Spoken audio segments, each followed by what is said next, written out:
Turaganira umutwe w'ijambo turimo tuvuga ngo nzubaka itorero. So the theme of our word says, I will build my church. Nzubaka itorero. I will build the church. Ijambo riri muri Matayo 16. Book of Matthew 16. 16 ku murongo wa 18.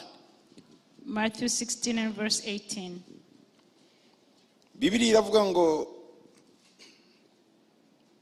nanjye ndakubwira nti uri Petero kandi nzubaka itorero ryanjye kuri urwo rutare kandi amarembo y'ikuzimu ntazarishobora. Matthew 16:18. And I tell you that you are Peter, and on this rock I will build my church, and the gates of Hades will not overcome it.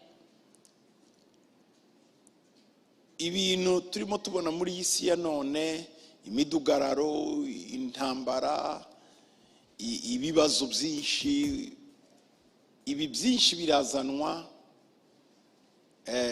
na Satani yego. So the things we see in our world today, troubles, wars, rumors of wars, all those things are brought about by Satan. Ariko nanone hariho n'ikintu kitakozwe neza. But there's also something that has not been done well. Cyangwa se hari ibintu bidakorwa neza bigatuma ibyo bibazo biba mu bantu. Or also things that are not as they should be and that causes troubles to occur. Imana ire mu muntu. When God created man, Imana ire mu muntu yamuteganyije ibintu bituma agomba kubaho neza. so when God created man, he also prepared things that were going to allow the man to live well. Ubuzima turimo ducamo nk'abana b'abantu muri ibi bihe cyangwa se ducamo buri munsi buhabanye cyane n'ubuzima buri mu bitekerezo by'Imana. The things we go through as a humankind are completely different than what was in God's mind. Imana ni Imana igira gahunda. Our God is a God of order. Donc Imana ni Imana yuzuza inshingano. It's a God that fulfills his responsibilities. Ntabwo ari Imana irema ngo yarangiza igata aho no. It is not a God that creates irresponsibly. Donc ni Imana responsable. Our God is responsible. Nukuvuga ngo iyiremye umuntu ibimuteganyirije n'ibintu byose. Meaning that when he created man, he also planned all that the man needs to live well. Nabivuga gatoya nk'abantu bo muri ibi bihugu turimo babyara abana bashoboye kuzarera. I can give you an example for in these countries, people give birth to children that they can manage. Kandi babana bakabategurira umunani wabo bakababikira ku makonte yabo. And they make a plan for inheritance and they plan for the financial stability of their children. Nubwo atari umuryango ukize ariko hari udufaranga duke bagenda banaga muri konte y'abana kugira ngo ejo umwana azagira icyo atangiriraho nawe. Even when it's not a wealthy family, they make small savings over time for their children. Ariko hari abandi bo arapyatura akabyara nta nagakonte k'umwana agira kandi ntacyo yimubwiye akavuga ngo nanjye nuko navutse nawe azideburiye. Donc mu mutwe nta bitekerezo. But there are others that just give birth all the time without giving any thought about how they're going to live tomorrow. And they say, well, I never got anything from my parents, so they're going to take care of themselves. Kandi uhura n'abantu ngo se nturabyara undi mwana ntazi n'uwa mbere ukumurera ariko akakwishyuza nturi umugore we nturi umugabo ngo ariko ngo nta bandi bantu urabyara. And you meet people and they will say, oh, you don't have another child yet? You know the wife, you know the husband, you don't know, they don't even know how you take care of the ones you have already, but they're asking you without any plan. Umwuka w'inshingano, the spirit of responsibility, uva ku Mana, comes from the Lord. Imana imaze kurema umwana w'umuntu. When God created man, yaramuteguriye ikintu cyose gikenera. He had prepared every single thing that was needed. Ibyo bijye bitwibutsa ko gahunda y'Imana idahinduka ni nako ibiteganya no ku bandi bose. Uko yabikoze kuri Adamu niko inabikora kuri bene Adamu. So let's remember that God's plan never changes. The same way he prepared for Adam, that's how he prepared for others as well. N'umwana uvutse mu rugo rutari rwemewe ibyo dushobora kwita ikinyendaro ni terimi itari nziza, ariko nta uvuka Imana itabyemeye. Na wa mwana wavutse mu buryo bw'iruhande rw'ipembeni, urya Imana iramwemera kwaza nawe muteganyiriza ubuzima.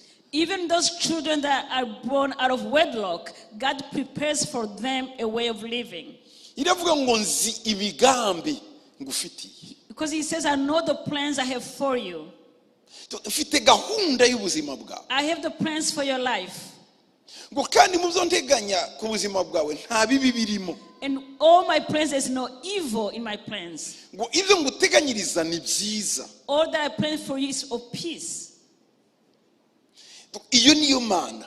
That is the Lord's mind. Ibitekerezo by'Imana. The Lord's mind. Nukugwa neza kwawe. It is goodness, so for you to be well. Nugutera imbere kwawe. It's for your progress. Mu nzego zose. In all spheres. Mu rwego rwo mu mwuka. In the spirit. Mu rwego rwo mu marangamutima. In your emotions. Mu rwego rw'ubukungu bw'ubuzima. In your financial, in all your livelihood. Mu rwego rwa sante. In your health. Donc iyo ni gahunda y'Imana. That is God's plan. Rero hari ibintu bitatu byateguwe n'Imana. So there are three things that God has prepared for us. Bibiri, ikindi cyazanywe n'impamvu. There are two that God prepared, and then a third was added for a reason. Ikintu cya mbere Imana yateguriye umuntu. The first thing that God prepared for man. Ikintu cya mbere kimurema. The first thing when he created man. Ni urusengero. It was a church. Icya kabiri. And the second. Ni umuryango. Was a family. Icya gatatu. And the third. Cyazanywe no guhura kw'ibi byombi, umuryango n'itorero ni leta. And the third thing that came out of the combination of church and family is government. Niko ngo leta, the government, ni ingaruka z'ibi bintu byombi. Is the consequence of the coming together of the family and the church. Yari mu mugambi w'Imana. But that was not part of God's plan. Yazanywe nuko Imana ishiyaho ishiga rya gatatu kugira ngo umuntu agire equilibre. Ariko leta, gouvernement yari mu mugambi w'Imana. N'abantu bayishizeho Imana irayemera. The government was established as a third pillar to sustain the balance of those two things, but it was not part of God's plan originally. Ndaza kubisobanura. And I will explain that later. Niyo mpamvu ya mbere Yesu aganira n'abigishwa be yarababwiye ngo nzubaka itorero, ntiyavuze ngo nzubaka leta. That's why when Jesus was talking to his disciples, he said, I will build my church. He never said, I will build the government. No. Nzubaka itorero. I will build the church. Itorero ni iki? What is church? Itorero ni ubusabane bw'umutima w'umuntu n'Imana. The church is the fellowship of God's heart and God's heart. Umutima wawe. Your heart. Ubusabane ugirana n'Imana. The fellowship that you have with the Lord. Niryo torero. That is the church. Uko witwara ku Mana. The way you behave towards God. Niryo torero. That is the church. Ubusabane bwa Adamu n'Imana. The fellowship between Adam and God. Yari itorero. That was the church. Iyo ufitanye ubusabane n'Imana. Because when we have fellowship with the Lord, nta burebure n'ubugufi buba nta makilometero abaho. Imana iba muri wowe ukayibona nkaho ntituririmba ngo mu ijuru hari Imana uyibonera kure. No, iyo ni indirimbo y'abantu batandukanye nayo, ariko Imana iri mu mutima wawe. Muri nge hari Imana uyibona muri wowe kuruta uko utekereza urugendo rwo kujya mu ijuru ngo niyiri. When there's fellowship between you and God, there's no distance. You don't have to call upon God and say, God in heaven, because God is within you and there's no barriers or distance between you and Him. Ubundi gusenga. So prayer. Gusenga. Prayer.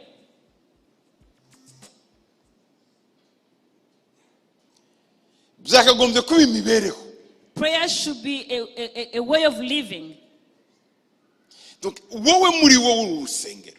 Because you are a church. Bibiri iravuga ngo ntimuzi ko muri insengero z'umwuka we. The Bible says, don't you know that you are the temple of the Holy Spirit? Ngo kandi umwuka w'Imana aba muri mwe. And the Holy Spirit dwells in you. Ngo nuko mwubakwe. So be built.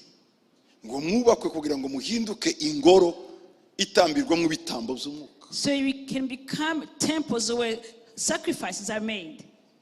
Amen. Icya kabiri Imana yavuze, So the second thing that God said, cyangwa yashizeho, or that he made, ni urugo. was family. Urugo ni urwa kabiri. Family is the second institution that God made. Icya mbere First, ni itorero. church.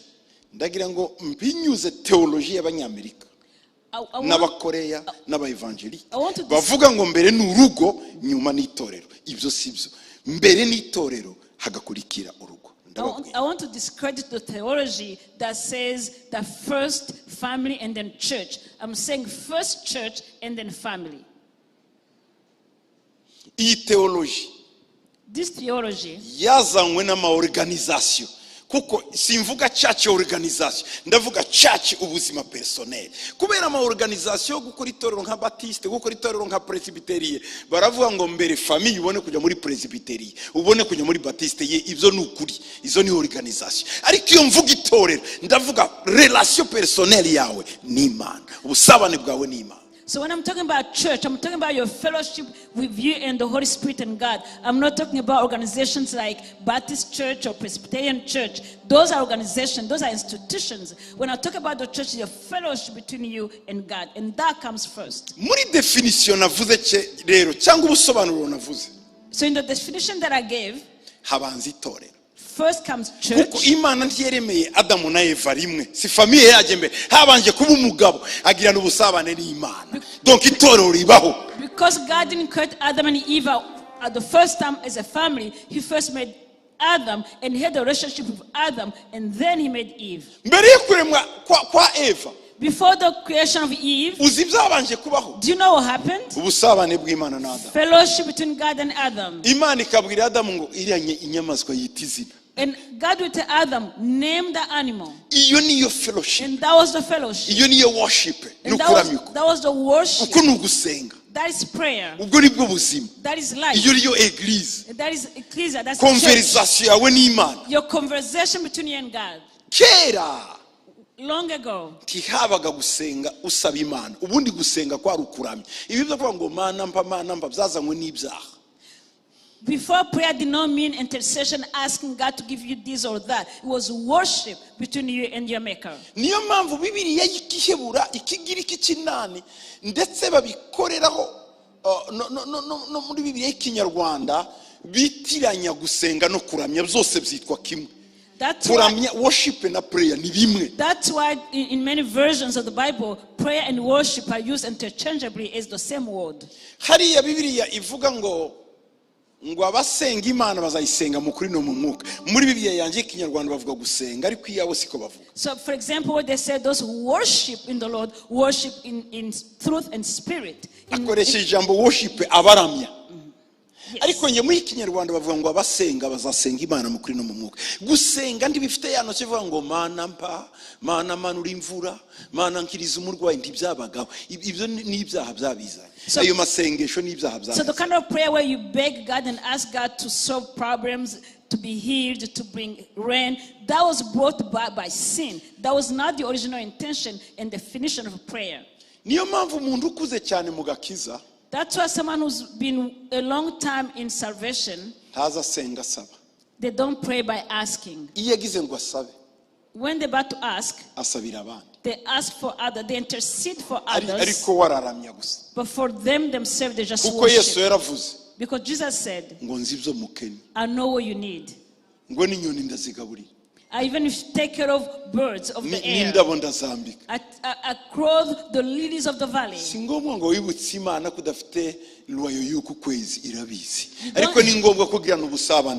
You don't have to remind God that you need the rent for this month because He knows it, but it's important that you have worship and fellowship with God.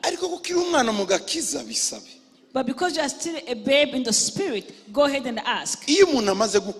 When someone is mature in the spirit, they are ashamed to ask. Ariko iyo umuntu akiri umwana ni mpa. Ariko iyo umuntu amaze gukura usanga n'ibiryo kandi ushonje ugatinya kuvuga ngo ndashonje, ugaceceka, batibwiriza ukabicaho kuko urakuze. No kumana nuko umuntu macuwa ntasaba. It's the same thing even in the natural. An old woman or man do not ask. Even when you're hungry, if they don't feed you, you just let it go. But if you're a baby, you keep asking, can I have some food? So it's the same thing as far as in the spirit. ariko umugabo ugenda urata inzara ngo ndashonje ntacyo mwatetse mu gikoni ntakirimo babona uri umwana. There's not such a grown man who goes around and asking, do you have enough food? Can I eat? That's just childish. cyangwa umuntu w'umugabo kubwira ni ngo ngo udufaranga twaraye y'uku kwezi wa meze nabi vrema. Or for a grown man to come and say, can I get some money for the rent this month? That's embarrassing. ubwa mbere araguha. The first time he gives you. ubwa kabiri nawe birakugora ubanza guca babyita inyanza. The second time you are also ashamed, so you go around, you talk around the subject, you really don't bring it up forward. kazajya kuhagera nyuma terega cya kibazo cyane ndikirarangira ariko mwabanje kuvuga amakuru menshi cyane n'isoni zo ngizo kuko umuntu mukuru ntasaba. And you finally, after you go around the subject, dance around the subject, you finally say, I still kind of have that problem because you are ashamed to ask, because a mature grown person doesn't beg. simbabuza kwisabira Imana rwose utuntu dutumunyu washize mu nzu mukomeze mu bisabe ariko muzakomeza muri impinja mu mwuka ntakuba. I am not forbidding you to ask. I need salt, I need water. You can continue to do that, but that means you remain babes in the spirit.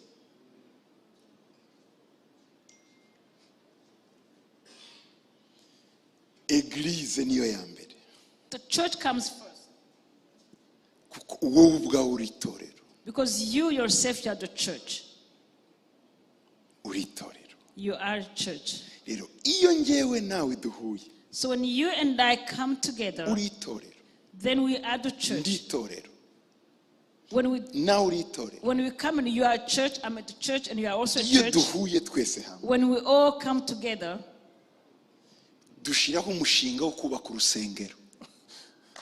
then we make a project to build a temple. Hari difference y'urusengero n'itorero. Itorero ni njewe n'Imana. Urusengero ni iki kizu. There is a difference between church and temple. A church is me and God, and the temple is this building. Temple rero y'inzu. So this temple, tahitandukaniye na building ya leta. This is no different than any other government building of a government. Ntawe itandukaniye na city. This is like the city hall. Abakora mu rero. Those who work in there, n'abakozi. They're workers. Bagomba kubanza gukemura inshingano zo mu rugo bakabona kuza gukora nk'akumanywa. Aho rero tugiye kuri bya bindi ngo fast iki. So ngo fast family then no kuba ni temple baba bavuga ntibavuga urusengero nyarusengero niko rutangira ibindi bigakurikira. So when they say you have to take care of your family first before you take care of the church, they actually means the temple. Because when you work in a temple, in a government office, you take care of your family first and then you come here. But when you talk about church, it's you and the Lord, and that comes first. When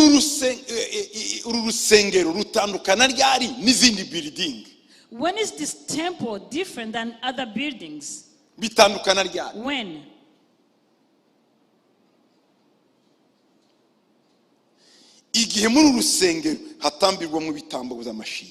When in this temple sacrifice of praises are given, when there are continuous worship and prayer and worship, when God is spoken about in that building, when God is constantly praised, and we continue to praise Him and worship Him, speaking about Jesus, elevating Him. Imana yavuga ati nabonye ahandi barimo bamvuga reka manura intebe yanjye iraza ikicara muri temple.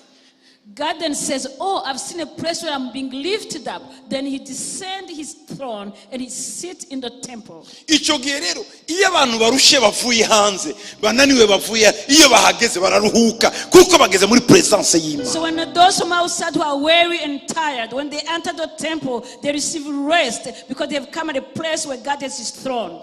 Ariko urusengero rufungwa ku wa mbere ukongera gufungura ku cyumweru ubwo nta rutandukanye n'andi ma building sinzi like washizemo eco nyinshi please.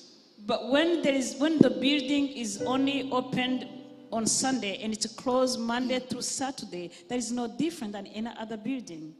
Tugomba gukora rero mu buryo building yacu, church na temple byose bisa. So we have to work so that our temple and our churches become one. Turi kumwe mu bwoko bw'Imana. Ndaza kuhagarukaho gatoya. Icya kabiri ni umuryango. And the second is the family. Umuryango ni itorero. Family and church. Imana ntikunze kubitandukanya. God doesn't differentiate between those two. Umuryango ni iki? What's family? Nanone ni wa muntu. So it's that person. Imana ikura mu undi. And he takes another person out of that one. Umugore ni urubavu rw'umugabo. The woman is the side of the man. Imana ngo ikura umugore mu mugabo.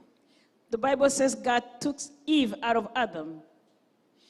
Bivuze ngo ubusabane Adamu yari afitanye n'Imana burakomezanya hariya. Ni meme molecule, ni meme element. Donc ni ikintu kimwe. Meaning that the nature of the relationship that man had with God continues through his wife. Famille rero. Family. Ni Imana yayishyizeho. God created family. Niyo yahaye umugisha umugore n'umugabo. It is God that blessed men and women. Irababwira ngo nimuhure. And he said, come together. Mube umubiri umwe. Become one. Hanyuma mubyare. And then multiply. Abo muzabyara. And those that will come out of abazaba you, bafite imbuto yanjye. they will have my seed. Famille. Family. Ni igikorwa cy'Imana yashyizeho. It is God's business. Ntawe ugomba kuryamira undi mu muryango. No one has to oppress the other in the family. Twese tugomba guhanana amahoro. Because we all have to dwell together in peace. Umugabo akaba umutware wumva icyo Imana ivuze akakibwira umugore ya ordre y'Imana igakomeza. And the man has to be the leader that hear what God says and share that with the wife, and that order continues. Umugore nawe agahita yumva ari ibitekerezo bivuye ku Mana akabyakira. And then the woman also hear that those are the thoughts of God and receive them. Kuko blessing y'Imana iraza ikajya ku mutwe ikabona kugera ku bwanwa no ku misozo y'umwenda. Because the blessing of the Lord flows from the head to the bird all the way down. Abana bavutse. And then the children that are born, bavuka ari abana b'abakiranutsi. they are born as children of righteousness. Kubera nyina na se. Because the mother and the father, babana and those children, nabo bakurira muri wa mwuka. they also grow in that same, they grow up in that same spirit, obeying the parents, kuko ababyeyi nabo bumvira Imana. because the parents also obey the Lord.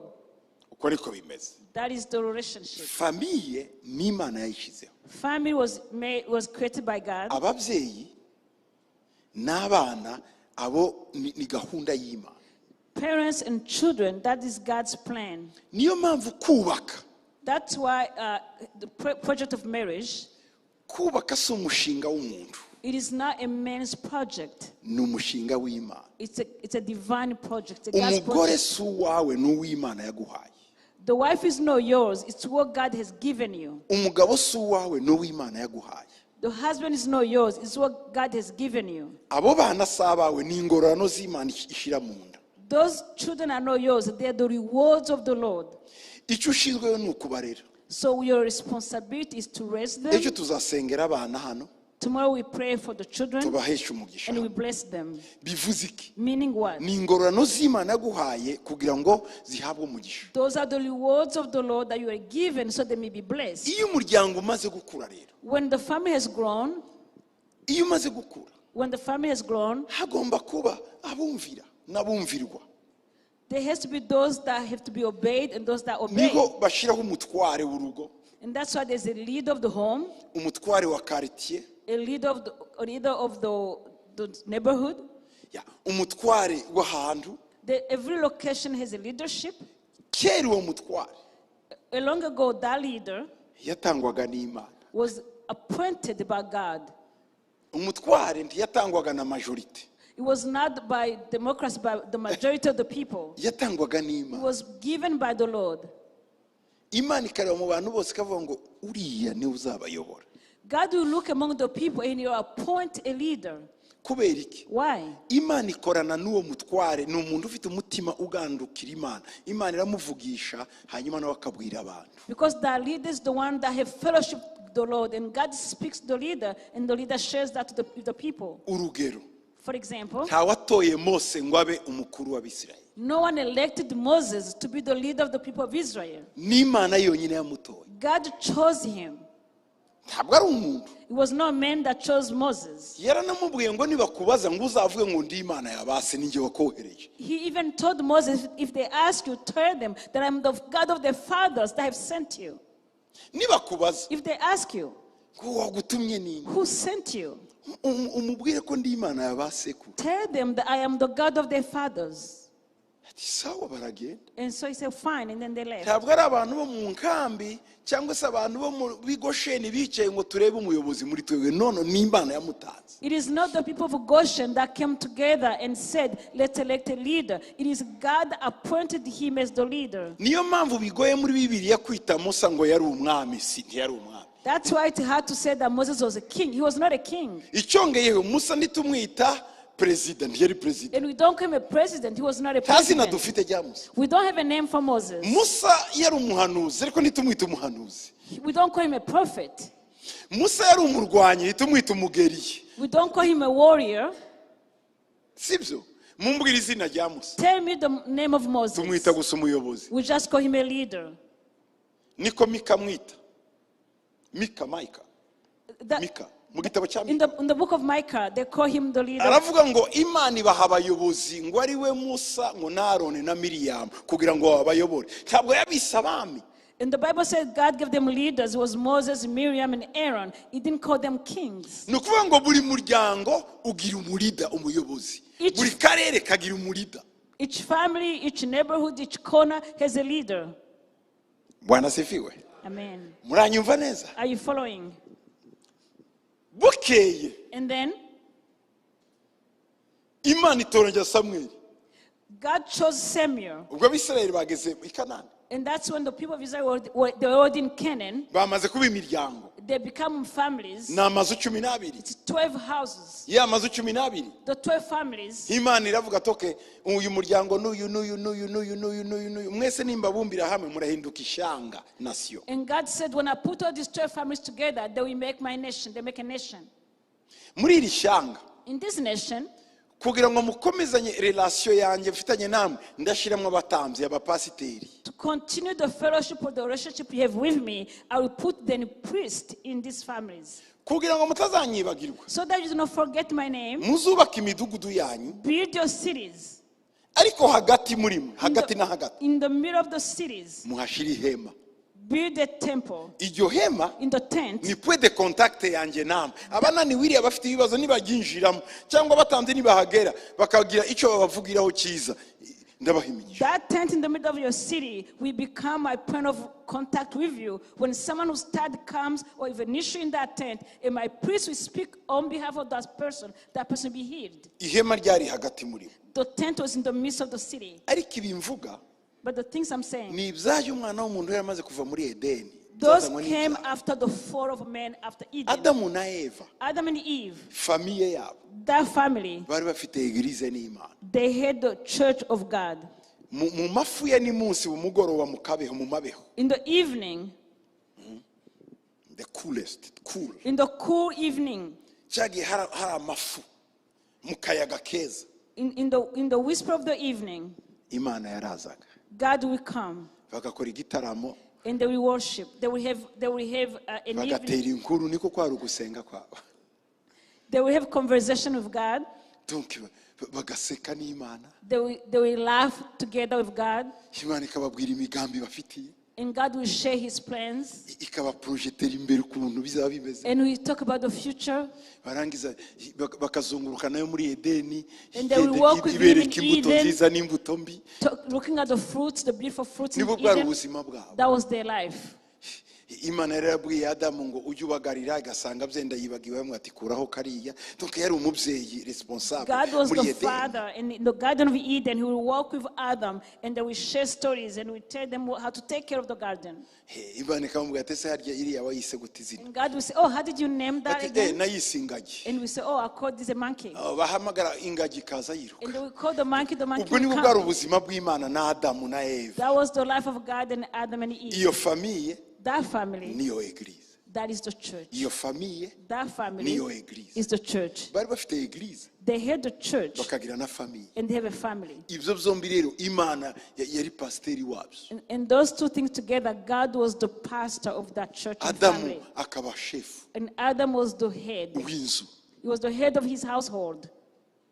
Turumvikanye bene data. Is that clear? Satani agira ishyari rya famille niyo eglise. And Satan was jealous of that family and that church. Kuki baba enjoying ibyiza nje nirirwa nzenguruka mu kirere? Why are they enjoying life while I'm being out in the wilderness? Kandi ari nje warebye mbere, warimwe mbere. I was created first.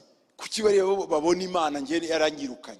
Why are they enjoying God? Why I've been chased out of the heaven? Nje ndirirwa mu birere nzenguruka singira intebe. I have no place to rest. I'm always erring all over. Reka nkora gatendo. He said, let me do this thing. Ariko icyo nzi But what I know, sinshobora kubarwanya ngo mbashobore. I cannot fight them and overcome them Kuko babana n'Imana. because they live with God, Bagendana n'Imana. they walk with God, Bakorana n'Imana. they work with God, Imana irabasura. God visits them. Sinshobora kubakura hariya. I cannot take them out of Eden. Ariko icyo nashobora, But what I can do, nshobora kubashuka bonyine bakikura hariya. I can deceive them and they themselves will take them out of Eden themselves. Kugeza uyu munsi To this very day, Satani ntagira imbaraga kuri wowe. Satan has no power over you. Ariko agira imbaraga zo kugukoresha wowe wenyine ukikura mu mugambi w'Imana. But he has the power to deceive you, and you yourself, you take yourself out of God's plan. Ngira ibitero Satani aranesha aragutera ariko ntagushobora, niyo mpamvu udapfa. Ntukaze utinda ku bitero. Don't dwell Waratewe on the ariko sintuhari. attacks. Don't dwell on the attacks. The enemy will attack you, but he will never overcome you. Gutera niki? What is an attack? Reka mbere ku kuntu Satani akora. Let me show how Satan works. Aragukanga He scares you kugira ngo ugire ubwoba uve muri iyi position. so that you can be scared and leave your position. Kandi uyivuyemo But when you leave that we ahita position, yirekipera uwo then mwanya. he goes back to where you were. Ariko uyigumyemo But when you stand your ground, ntacyo yagutwara. he cannot touch you. Satani ndashobora kukwica He can't kill you ufite ubugingo bwawe n'Imana. when you have your life with God. Ashobora kuguteza inzara ariko inzara nayo itakwica. He can- Kuko mu kanya gato Imana ihamagara abamarayika bakakugaburira. We ntuzave muri position yawe. Guma aho hantu. Shindiriya uko bimeze kose. He can bring about famine and hunger, but that will not kill you. So remain in your position because God will protect you there. Amen. Satani icyo ashobora rero The only thing that Satan can do ni twenyine kudukoresha kaduhenda twarangiza twenyine tukavamo. is to come and deceive us, and then ourselves will take out the position. Nkubwire rero So let me tell you, ntiwemere Satani kumutiza kumuha iby'Imana yaguhaye. do not allow yourself to give Satan the tools that God gave you Muri iyi si in this world. mwumve mbabwiza ukuri. Listen, I'm telling you the truth. Nta kintu bashobora kugukorera wenyine utisinyiye, utakubise sinyatire yawe. There's nothing that can be done to you unless you accept it. No kwa muganga bazakubwira ngo banza usinye aha tukuvure. Even when you go to the hospital, they ask you to sign a consent. Imana ishime ko ndimo mvugana n'abantu bazi ko akantu kose bagasinyira hano initial. Timubizi? I am glad that I'm speaking to people who understand that you have to consent and initial on every page. Iyo wanze When you said no, muganga ashobora kuguhagarira iruhande ntakuvure, siko bigenda. yes, the doctor may stand next to you and say, if there's no consent, I can treat you. Niko no mu buryo bw'umwuka bimera. Satani ntiyagukoraho utasinye. Amen. Even in the spirit, it works the same way. Satan cannot touch you unless you consent. Ntibazakubeshe Do not be deceived. n'umuntu nazo ngo ngiye Satani aranyanga arantera. Do not be Warasinye, deceived. hari agasinyatire ufite. Nicyo gituma Satani akwinjira na buri munsi. Hari akantu wasinye, sinyura uyu munsi. There is a place. Do not be deceived. Satan cannot attack you and overcome you unless you have given him consent. There's a signature that you have allowed. Today, take away your signature. Iyo muri iki gihugu wasinye ibikigukuraho byonyine ni avoka na jiji. In this country, when you have a consent to something, only the judge or your lawyer can take care of that situation. ariko wenyine ntiwasinyura. But you alone, you cannot go back and natwe undo. dufite umuavoka ni Yesu, iyo twasinye adufasha gusinyura. Haleluya. We have an advocate and his name is Jesus. He's the one who can undo our signature. aje imbere y'Imana. He goes before God. ngwega yasinye mu kutamenya. And he said, God, he did not know. Yesu agashakisha amayeri yose kugira ngo And usinyure. Jesus finds a way to undo your signature. hari abantu usanga baragiye mu mbaraga z'umwijima bakorana na Satani. There are people that you found that they are in the power of darkness and they walk with Satan. bari mu burozi, They are in witchcraft, bari mu bintu bibi. in evil, all kinds of evil nta things. muntu wese ujya mu burozi atavuze ngo yego. iyo uvuze ngo yego ubujyamo, iyo There's wanze a tubujya. single person who go into witchcraft without his own consent. When you say yes, you go into it. When you say no, then you do not. niko bigenda. That's how it works. ababurimo murabizi ko wemeye, iyo utemera tuba warabugiyemo. Those who are in it, you know that you accepted. If you didn't, you will not be there. waremeye uravuga ngo yego, You said yes. ariko igihe cyose wanze ntiwabugiye. But every single time you said no, you were not taken into those things. mugomba kumenya ko yego yawe irakomeye, kuko Imana irayubaha na Satani arayishaka. You have to understand that your yes is powerful because God respects your yes and Satan respects your yes. Satani aza ku muryango wa mbere. Satan comes to the first family. yari agiye gukora iki? What was he going to do? kwica itorero. To kill the church. icya kabiri, Second, kwica umuryango. to destroy the family. icya gatatu, Third, kwica ejo habo hazaza. to destroy their future. kwica urusengero To kill the church ni ukwica umuryango. is to destroy the family. kwica umuryango To destroy the ni family ukwica iherezo is to ry'abana. destroy the destiny of the children. niyo mpamvu byose bigomba gusubira ku itorero ngo nzubaka itorero. That is why all has to go back to the church and it says, I will build the church. Bwana asifiwe. Praise the Lord. Bwana asifiwe. Praise the Lord. inzoka iraza The serpent came. ati yarya kuki mutagira, nabonye wiri gutotora imbuto uyu munsi, iriya wayirekeye iki Eva we? The serpent came to Eve and said, why are you eating that fruit? ko izindi zose wazitwaye wazifashe You're eating of all those other fruits. ariko iyi kutayikuye ku giti. Why are you touching that one? ese ntuzi amakuru? And Eve said, don't you know the story? ikintu cya mbere kibi ni ukuganira na Satani.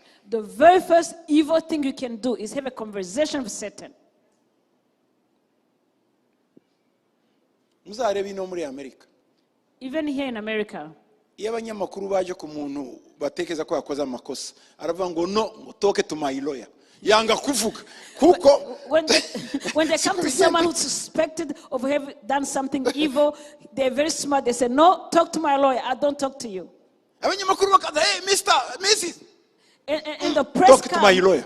and the news press come, they try to talk to them, and they said, no, talk to my lawyer. ugira ngo ntazi kuvuga, uyivuga ngo toke to my lawyer arabizi. Don't you think they know how to talk? uyivuga ngo vugana n'umuavoka wanjye, ugira ngo ntazi kuvuga. The one who says, speak to my lawyer, don't you think they can ariko speak for hari themselves? utujambo bavuga bigatuma avuga ibitari ngombwa bikamufata mu rukiko, ariko lawyer we agira utuyere nk'utwabo. Because they are, lawyer agira utuyere they are nk'utwabo. worried that they may say something that can incriminate them, but they know that the lawyer is savvy. ibi bintu bya talk to my lawyer turabizi. We all know about talk to my lawyer. ntuzapfe kuvuga gusa hey. Don't just answer any questions to anyone. niyo abanyamakuru barimo bakubaza, jya umenya ko ibibazo 90% bakubaza ari imitego. And even when they ask you questions, know that 90% are traps. rero iyo utazi gutegura iyo mitego, cece kuvuga ngo talk to my lawyer cyangwa ushaka umuvugizi. So you need to find an advocate or find a lawyer as opposed or a spokesperson as opposed to speaking for yourself. kuko hari n'igihe n'umuvugizi ashobora kuvuga nabi bakavuga ngo niwe, ukavuga ngo no, ntabwo ari njye wabivuze, ni umuvugizi, kuko icyo gihe nawe ubukize. Yes, sometimes even when a spokesperson misspeak, you can say, oh, that wasn't me, it was him. That way you still insulated. Eva yakoze erere ya mbere, Eve first error. kutavuga ati wait.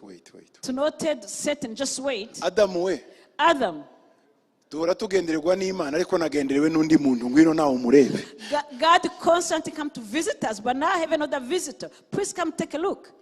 uko niko mukamanowa yakoze. That's how Manoah, the wife of Manoah did. Marayika aje kumubwira ngo ntazanywe akayoga ntazagire guke ngo bazabyara. Yaravuze ati wa mugabo tegereza hanjye kubwira umugabo wanjye. Ajya kubwira umugabo we na Manowa nawe araza. Murumva ubwo bwari ubwenge bukomeye cyane. When the angel of the Lord came to the wife of Manoah and started speaking about don't let them touch wine, he said, wait a minute, let me go get my husband. And that's how Samson was born. But when you speak by yourself, you will get in trouble. The serpent said, he said, oh, that wasn't so, that was a lie. Imana igira ubwenge nje nabanye nayo mfite experience twabanye imyaka myinshi wewe ikusura hanga nje twaricaranye gutya turaziranye irabizi ngo nurye ziriya mbuto uramera nkayo kandi yasaga nayo kwe umuntu biriranwa. The serpent was like, I know God. God is very smart. He doesn't want you to eat that fruit because the minute you eat that fruit, you will be like God. I know this. Amen. Amen. Amen. Yo. But and Eve said, oh, is that so? Eve herself, she went and pulled the fruit. It was not Satan. Oh, Apotre Rusengeri nukuri Satani arantera nkanywa inzoga. Satani ndirafata ukuboko kwawe ngo ifate icupa hanyuma irifungure hanyuma ikugotomeze. Nukuboko kwawe kugenda ugakuramo credit card yawe ukagura warangiza ugafata warangiza ugashaka kajya bafunduza ugafundura warangiza ukanywa ngo gitwa ngo Rusengeri ni Satani. No. So you come to me and you say, Apostle, please pray for me. The enemy attacks me and I drink alcohol. Satan has never went to take your credit card, purchase alcohol, open the bottle, put in your glass. That has never happened. On the day of judgment, uzasanga Satani afite ibyaha 30%, 70% ni wowe. You find Satan has 30% of the sins and 7% will be yours and yours alone. Satani azivuga ati nje namweretse gusikiyeri kiri hariya ndavuga ati imbere yawe ari akirebye wenyine atera intambwe aragenda aragifata yewe abanza no kurwana n'umutima wakakigira gutya agatima okay nangahe akuyemo arongera ati nari impagaza Satani nirebera nje nari nihagarariye wabandi nje nani murambeshera kandi muzasanga ibyo ni amfete niyo mpamvu abantu bazajya mu muriro atari ibyo ni Satani wenyine wogiye mu muriro kuko ni ushukana ariko uko nawe wemeye gukopera nawe mugakorana muzawujyanamo. So Satan will say, I actually showed him where the beer was, and that's what I did. The person came, put the bottle, looked at the bottle, liked the bottle, then chose to drink it. I was just watching. And that's why people go to hell, because they accepted to participate and collaborate with Satan. Nukuri Imana urabizi ko ngukunda ariko nahuye n'umugore w'umujezebeli atumangwa nibazana Yosefu akakwereka ba Jezebeli okare uzagira uti Yosefu yo yaramuhunza aragenda kuki we udahunga. You can say, oh Lord, you know I love you, but I met this woman, she's a Jezebel, and I fall into sin. But what if they bring Joseph? What Joseph did, he ran away. Why don't you run away? They will say, oh, the wife of Potiphar was a beautiful woman, and Joseph did not touch her. And Joseph will say, I looked at her once, and then I took her. Every single thing we do, we give consent. We accept. We sign off on that. After Eve accepted that, she went to Adam and she said, I'm sharing this with you.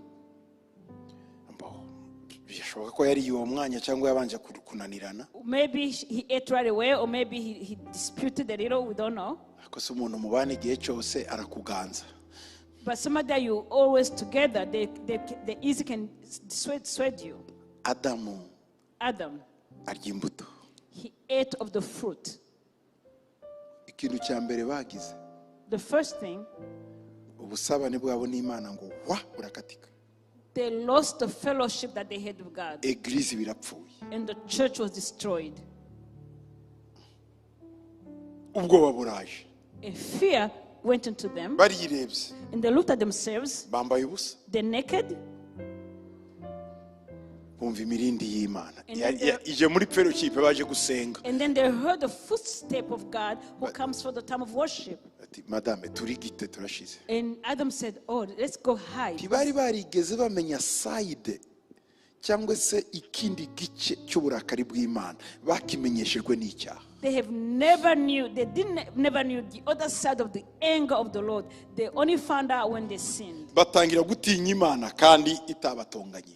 All of a sudden they were scared of God before he even said anything to them. Imana irabahamagara ngo murihe And God called them and said, where are you? ati twihishe. And they said, we are hiding. mwihishe iki ko ndi kuri rendezvous yo mu rusengero dusengera He says, why are you hiding? I'm on my appointment for worship. twihishe. And they said, we're hiding. uwo munsi That day, itorero irapfa. the church was destroyed. Birababaje It's very sad. no kubyara kwabo. And also their children. Bibiri bivuga uburyo butangaje cyane The Bible says this very well. ngo Adamu abyara umwana ngo mu shusho ye Adam, apana mu shusho y'Imana. Adam bore a child in his likeness, not in the likeness of God. ibintu biba bibi. And things went from bad to worse. bagiye baba imiryango And they became families. uko niko haje abategeka And that's how the rulers came. abantu bashiraho guverinema yabo. And a government was established. leta iraza rero. And the government then came. iyo ni institution yashizweho n'abantu. And that was a man-made institution. barayemera They accepted aho it. umuntu gutegekwa n'Imana agategekwa na mugenzi we. It's supposed to be governed by God. Man was governed by his fellow man. umunsi umwe abisirayeli babwiye Samweli And one day the people of Israel told Samuel, turashaka umwami. we want a king. Samweli avuga ngo murashaka umwami. And Samuel said, do you want a king? ararira cyane. And he cried out. Imana iravuga ngo bemerere. And God said, allow them. si wewe banze ni njyewe. It's not you they're rejecting. They're Bati, rejecting me. none dore nkubwire. So here's what we do. banze babwire icyo umwami azabakorera. First, share with them what the king will do unto them. niba mara kumenya ibibi byabo Once they understand all the evil wongere ubabaze things, bati se muramushaka. ask them again, do you still want a king? ibyo yari yababwiye ni ibi What did he say? ngo azabaca imisoro. He will tax you. buri muntu ntiyagiraga umusoro warakoraga ukiyungukira inyungu zawe ngo ariko umwami naza azabaca umusoro. No one was paying taxes, but he told them, once you have a king, you have to pay taxes to your king. icya kabiri And second, azabajyana ku rugamba azafata abana banyu b'abahungu abatware ku he rugamba. will take your sons to war. icya gatatu And third, azabakoresha imirimo y'agahato. he will take your people into slavery. muzamukorera You igihe will cyane. slave for him. niwe muzapfukamira muzahakwa iwe. You will worship and kneel under your king. kugira ngo ukore akantu gato ugomba gusaba uruhusha we. In order to do a very real thing, you need permission from the king. ubanza bababaza ibyo. Ask them. abibabajije When he asked them, baravuga ngo nta kibazo muduhe. they said, doesn't matter, we still want a king. Imana iratangara. And God was surprised. murashaka kubaboha kandi mbabohoye. You want someone to oppress you when I'm setting you batoke free? noneho umubahe. And he said, fine, get a king. babona Sawuli. So they received Saul. Sawuli yabajyanaga ku rugamba batariye akavuga ngo uyu burya ndamwica. King Saul will take them to war without even eating. And he says, someone who eats, I will kill them. ikibazo kiraba. And then there was a big problem. ibyo byose byatewe n'iki? Why? gupfa kw'itorero. Because the church was dead. itorero rimaze gupfa After the church was dead, na famiye yagize ikibazo. family also went into sosiyete trouble. igira ikibazo. The entire society was in kugira ngo trouble. ibintu bigaruke ku murongo For all things come back to order, hagomba kubakwa itorero. a church has to be built. ese witeguye kuba muri iryo torero Are you ready? Kristo agiye kubaka Are you ready to be part of that church that Christ is building? kugira ngo habe restauration ya famiye na sosiyete? So there's a restoration for families and society. amen Amen. amen. Amen. Isirayeli Israel ryitwaga itorero ry'Imana. was called the church of God. pasiteri waryo yari Musa. And the pastor was Moses. ngo bose babatirije mu nyanja itukura niko And the biri. Bible said they were baptized in the Red Sea. ngo bose baca muri iyo nyanja babatizwa na Mose. All of them crossed over the Red Sea and they were baptized by Moses. bagenda yumva icyo Imana ivuze nawe And akakibabwira. he will hear the voice of God and he will share with his people. ya miryango 12 The 12 families, iza gukora igihugu rero. they made a nation. niyo havuye wa mwami. And that's where the king Saul. came. King Saul came out of the 12 nations. bukeye ngo Imana ibona Dawudi. And then the Bible said God saw David. uzi icyo Imana yavuze? Do you know what God said? iravuze ngo mbonye umuntu He said, mukaniye n'umutima I've wanjye. seen a man according to my own heart. Yaravuze ngo Dawudi He said, David, ngo azaba umwungeri. Ntiyavuze ngo azaba umwami, ntiyavuze ngo azaba perezida, yaravuze ngo azaba shepherd, umwungeri w'ubwoko bwawe. God didn't call David a king or a governor. He said, I've seen a shepherd for my people. Ngo azayobora ubwoko He will bwawe. lead my people. Yeremiya yigeze kubyerekwa. And Jeremiah saw this. 3:15 3:15. ngo nzabaha abungeri bampaniye n'umutima wanjye. I will give the shepherd according to my own heart. Ngo bazabayoboza ubwenge no kumenya. They will lead you in wisdom and knowledge. Abungeri bampaniye n'umutima wanjye. Muri Yeremiya 3:15 Shepherds according to my own heart. ngo bazabayoboza ubwenge They will lead you with wisdom no kumenya. and knowledge. Imana igihe cyose ishaka ngo abayobora ubwoko bwayo baba ari abantu bafite umutima wayo. All the time, God desired that the people that lead His people be those that have His heart. Ariko siko ba Dawudi bakomeje kuboneka. But that's not how we couldn't continue to find old David. Hagiye haza abandi rero batowe n'abantu. There were others elected by men. Barya baraza baribo bakomera bajya hejuru. And those came and they were lifted and they were become strong men. Ibintu birahinduka isura. And things changed. Habanza umwami, There was a king, hakurikira imiryango, then families, itorero rizijya nyuma. then the church was last. Muri iyi si bazi ko basenga abakora amatorero ari abantu batafite icyo bavuze. In this society, people think that those that do churches are the lowest echelon of society. Kuko gahunda yaracuramye. Because the agenda has been Itorero reversed. niryo ryari rya mbere. Church was first, Umuryango wakurikira. family next, Hakaza noneho leta. and then government. Ariko ubu ni leta itangira. But now it's government. Iyivuze nibyo. Whatever Iyo government ushaka no says, gutangira itorero even when you want to start a church, ujya gusaba uruhusha muri leta. you have to go ask permission in the government. Muranyumva neza? Do you hear? Leta nsinyira. Please, Ndashaka can I get gusenga. permission to pray? Ikavuga ngo tubanze dusome ibyo wizera. And they will say, oh, let's just see what you believe in. Let's see. Okay, turabyemeye. Ariko se ugiye kubayobora yarize. And then they'll say, oh, okay, about what you believe, that's fine. But did you go to school? Irihe shuri? What kind of school?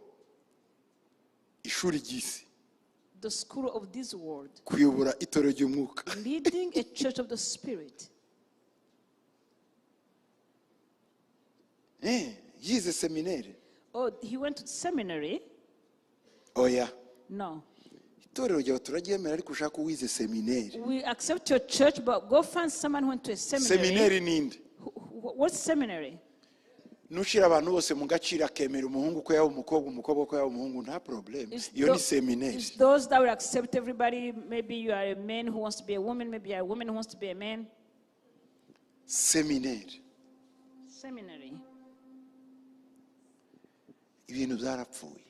Things have been destroyed. Abo rero Those niwe bayoboye itorero rya Kristo uyu munsi. Those are the ones leading the church of Christ in these days. Bafite abantu bita ngo naba board member. They have what they call board members. Uraza kuvuga ngo Imana yambwiye ibi bakavuga ngo iki? You come and you say, the Lord told me, and they said, what? Imana yavuze. God spoke. Mwavuganiye nayo. Where? Kuko batazi ko Imana ivuga. Because they do not know that God speaks. Ntibashobora kwemera ko nawe Imana yakuvugisha. So they cannot accept that God will speak to Rero icyo you. bakora.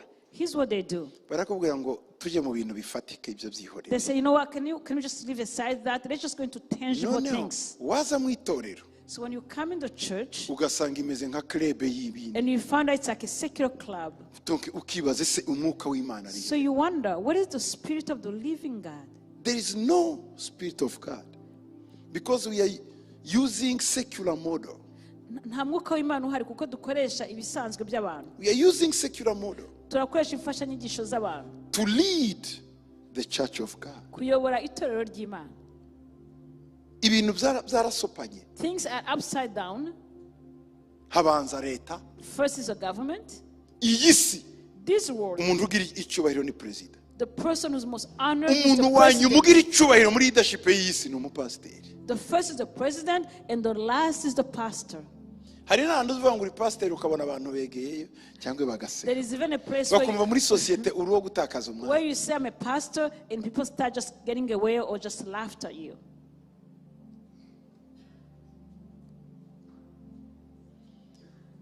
umunsi Yesu yaje When Jesus comes back, agiye kubwira abigishwa be, when Jesus came talking to his disciples, yarababwiye ngo Petero, he said, Peter, imbere yabo hari urutare. there was a rock before them. Aravuga ngo kuri uru rutare He said, on this rock, nzubaka itorero. I will build a church. Ngo kandi amarembo y'ikuzimu, And he said, the gates of Hades, amarembo y'ikuzimu the gates of Hades ntazongera kwinjira muri iri torero, rizasubira mu mwanya waryo. will not overcome it. The church will take its right Igihe place. kirageze rero The time has come ngo tureke Yesu yubaka itorero, to allow Christ to build his church. kuko Yesu bamuciye umutwe mu itorero. Because in church, they cut off Jesus' head. Yesu ntakiri umwami, He's no longer the head. Yesu ntakiri umutwe w'itorero. He's no longer the head of his church. Bode niwo mutwe w'itorero. The board is now the head of the church. Bode niwo mutwe w'itorero uyu The munsi. board members is now the head of the church today. Ntabwo akiri Yesu. It is no longer Christ. Niyo mpamvu bakora majority. That's why they make decisions by majority. Uzababera pastor mu myaka 3 ishize akaza bakamukoresha interview ngo ubwiriza nawe ubwirize twumve ukora ku marangamutima yacu, ukurikiza introduction na development na conclusion nziza, umuntu usoma neza kirefera kandi utaturambira uvuga utuntu duke tunezeza, nurangiza bakamuhitamo akaba pasteri, umuntu ba entertainment gusa kubanezeza. So the board member will bring 3 or 4 individuals who are going to be pastors. They give them interviews, they have them sermons, and they watch which one can preach well, very short message that touched our hearts, and then that's who they choose. Not their heart, their emotion. Touch the emotions, not even the heart. Kandi ikora ku byo bashaka. And that also speak about the things they want to hear.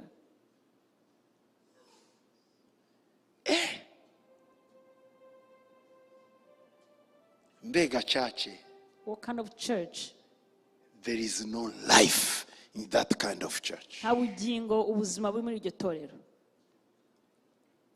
Dufite rero isezerano ko rya torero rigiye kubakwa mbere yuko Kristo agaruka, So we have- kugira ngo umugeni wa Kristo We ategurwe. have this promise that that church will be rebuilt to prepare the bride of Christ before Christ's return. Ngiye kubaha Kanani gato muri Ezekiel In the book of Ezekiel, ni 47. Ezekiel 47,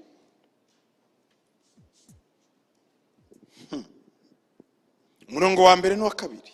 Ezekiel 47, 1 and 2. Ezekiel 47 rimwe kabiri. Maze ngo nuko angarura ku muryango w'urusengero, ndebye mbona amazi atemba ava munsi y'irebe ryawo aherekeye iburasirazuba, kuko urusengero rwari rwerekeye iburasirazuba. Nuko ayo mazi atemba ava iburyo bwarwo ikusi h'igicaniro. The man brought me back to the entrance of the temple, and I saw water coming out from under the threshold of the temple toward the east, for the temple faced east. The water was coming down from under the south side of the temple, south of the altar. Yesu ashimwe cyane. Amen. Ngo ninjiye mu rusengero, So I entered the temple, sanga urusengero and I saw the temple. rurimo ibintu ntatekerezaga. There are things that I did not imagine. Ngo ndebye When I saw, umuntu aranjyana, someone took me. ngo mbona harimo amazi atemba, I saw water ngo ava munsi y'irebe ryarwo, coming from under the threshold of the ngo temple aherekeye iburasirazuba, toward the east. ngo ayo mazi aratemba. The water was coming down. Dutegereje urusengero rutembesha amazi. We are waiting for a church that has running water. Ayo mazi ni amazi y'ubugingo. That is the water of life. Urusengero rugarura ibyiringiro mu bantu. The church that brings back hope in people. Urusengero rwongera guca mu butayu akongera kumera. The church that goes through wilderness and be built again. Ubwo rusengero rugiye kuzatembesha amazi niko Kristo yifuza kubaka. The church that we have running water, it is the church that Christ wants to build. Reka twebwe duhuze abantu. Let us gather people. Reka twubake inyubako. Let's build the temple. Tuzane abagore n'abagabo. Bring men and women. Hanyuma tureke Yesu atembesha And then amazi. let's Christ run the water in the Atembesha temple. amazi. Let's Christ run the water in the temple. Reka turebe gatoya.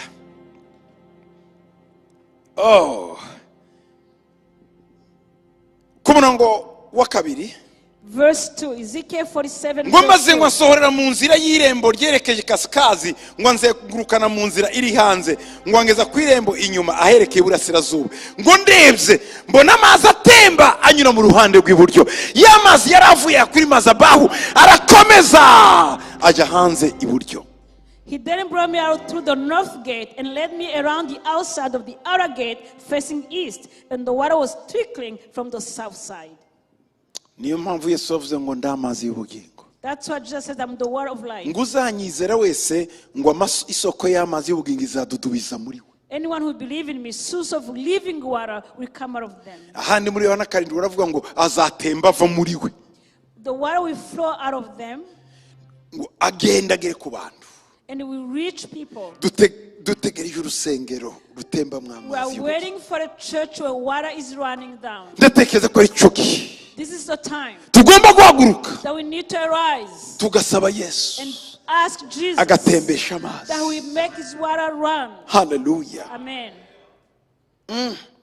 Ngo muntu ngo agana iburasirazuba afite umugozi mu ntoki kugeresha agera imikono 1000, ngo anyuza muri ayo mazi, ngo amazi angera mu bugombambari, amunyuza muri ayo mazi. And the man went eastward with a measuring line in his hand. He measured off 1,000 cubits and led me through water that was ankle deep.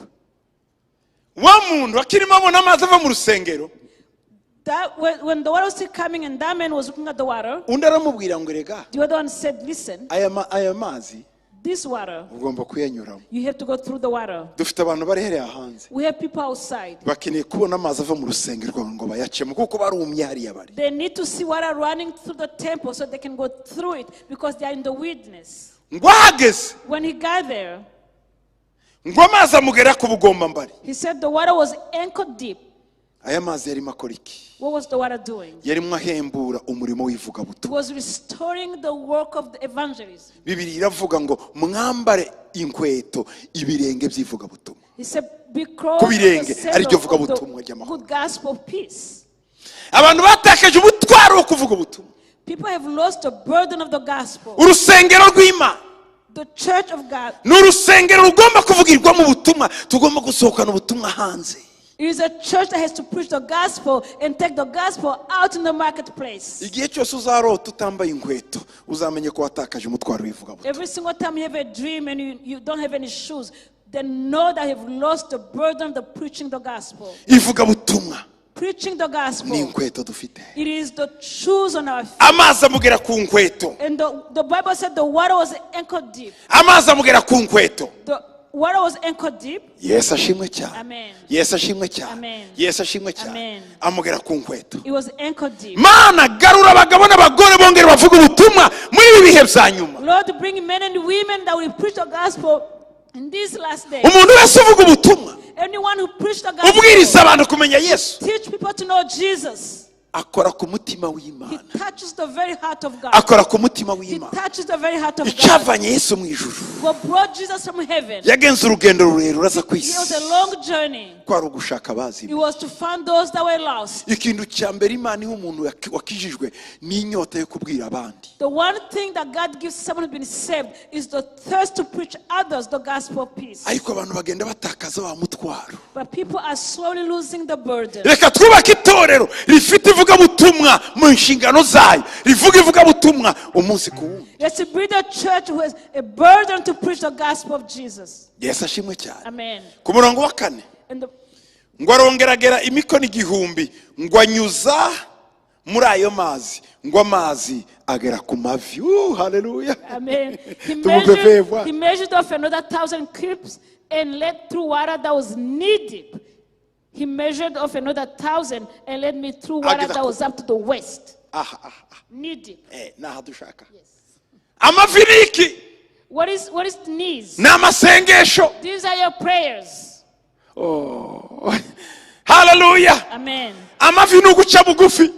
Knees is humbling yourself. Dukeneye urusengero rimwe abagabo n'abagore bari ku mavi yabo basenga ubudasiba, bahamagara Imana bakabwira Imana ngo Mana dukeneye gusenga. We need a church that has men and women that will go on their knees and pray.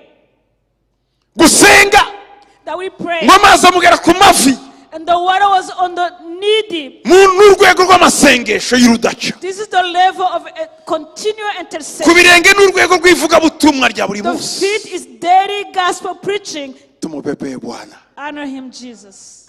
Hallelujah! Hallelujah. Hallelujah! Hallelujah. Hallelujah! Hallelujah. Yay! Hallelujah. Tumupepeye Bwana. Hallelujah. We praise you, Jesus. Ashimwe cyane. Praise you, Jesus. Reka Imana yongere dusukemo twinjire muri urwo ruzi rw'amasengesho. Umwuka w'amasengesho igicaniro cyo gusenga kigaruke mu mitima yacu. Let God pull unto you so you can gain the altar of prayer in your heart. Amen. Amen. Reka dukomeze ku murongo wa 5. Verse 5. Ya 5. Okay, ya 4 toujours. Yeah. Ngo arongera ngo agera ngo imikono igihumbi. Ngo anyuza muri ayo mazi. Ngo amazi angera mu rukenyerero. He measured off another 1,000 and led me through water that was up to the west. Urukenyerero niki? What is west? Ni umwuka wo kuramya. It is the spirit of worship. Bivuga ukuri. Truth. Ngo abaramya data bazamuramya mu mwuka no mu kuri. Those that worship my Father will worship him in the spirit of truth. Dukeneye itorero iramya umwanya wose amasaha yose imbere y'Imana. We need a church that is constant in worship before the Lord. Yesu abwira wa Musamariyakazi.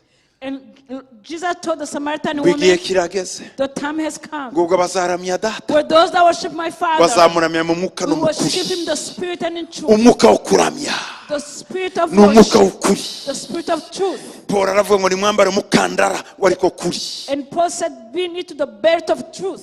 Umukandara ni ukuri. The belt of truth. Ukuri bisobanuye kuramya gukwiriye. Truth means through worship. Iri torero riramya. This church that worships, Iri torero risenga. a church that prays, Iri torero rivuga ubutumwa. a church that tells the gospel, Niryo rizamanura Imana ikaza. will be the church that will bring God in the Nayo midst, igatembesha amazi. and then we bring water in the people. Hallelujah!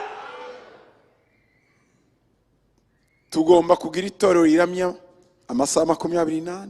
We have to have a Risenga amasaha church, 24. Rivuga ubutumwa amasaha 24. we have to have a church that preach the gospel 24 hours, worship 24 hours, and praise 24 hours. Sindarangiza. I'm not done. Tujye ku murongo wa kangahe wa 5. Verse 5, Ezekiel 47, verse 5. Ngo arongera agera indi mikono igihumbi. Aha, ngo bibaye iki? Abaye amazi, abaye umugezi tabasha kwambuka. Ngo kuko yarabaye amazi menshi yakwambukwa nuzi koga gusa. Ngo ari umugezi utambukishwa amaguru.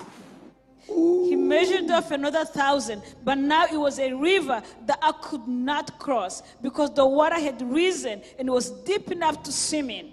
A river that no one could. Koga niki? What is swimming?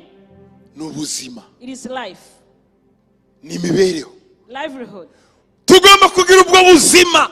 Gusenga, kuvuga ubutumwa, kuramya bigomba kuba ubuzima bwacu bwa buri munsi twogamo. N'ubuzima ni lifestyle yacu. Praying, worshiping, preaching the gospel have to be our livelihood, our lifestyle. Tukoga, And we swim, tukacamo, and we cross over, tukijira muri izo mbaraga, and we enter into those powers, tukibira muri iyo migisha and we y'Imana. enter into those divine blessings. Tumupepeye Bwana. Hey! Hey! Bwana sifiwe sana. Yewe, nimwubaka inzu Imana nayitembesha amazi. Build the church or build the temple, and then God will run the water into the temple. Nimwubake Build, nayitembesha amazi. and He will bring the water. Twari tugeze ku murongo wa kangahe pastor? Wa 6. Yes. Hanyuma ngo arambwira ngo mwana w'umuntu we ngo mbese ibyo urabibonye. Afite Imana. Urabibonye dore ibyo Adamu yagombaga kubamo n'ibi mwana. Urabibonye mbese urabibonye. He asked me, son of man, do you see this? Ngo arangarura angeza ku nkombe y'umugezi. Then led me back to the bank of the river. Imana nayo iratanga. God himself was astonished. Ngo urabibonye. He said, did you see this? Nawe urabibonye. Do you see this? Garuka ku nkombe. He said, come back to the bank of the river. Ngo amaze kungarura ku nkombe. When I arrived there, Ngo mbona ku nkombe y'umugezi hari ibiti byinshi cyane mu mpande zombi. I saw a great number of trees on each side of the river. Uyu muntu aza mbere aca muri uyu muhanda. When the man was coming through, Aca hariya hantu. when he was going through that Nta place, giti cyari there gihari. was not a single tree. Nta kintu cyari gihari. There was nothing. Ariko yamaze amaze gutemba. But after the water was run down, Atangiye koga. when he started swimming, Aramugarura ngo ngwinure. he brought him back to the Ngo bank of mbese the river. wabibonye? He said, did you see this? Ati ngwino He ngwere. said, come and show Ati you. urabona iki? What do you see? Ngo asanga hari ibiti byameze ku nkombe And he found y'umugezi. that trees were on each side of the river. Donc ubuzima bwagarutse. So life was brought back. Reka nkwereke. Ngo ku mpande zombi. Donc uruzi umugezi watembye. Mwibuke isoko y'umugezi yavuye. What was the source of the water?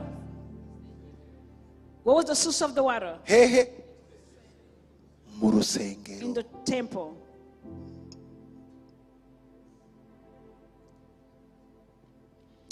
Muzi icyatumye abakoroni baza gukoroniza Afurika?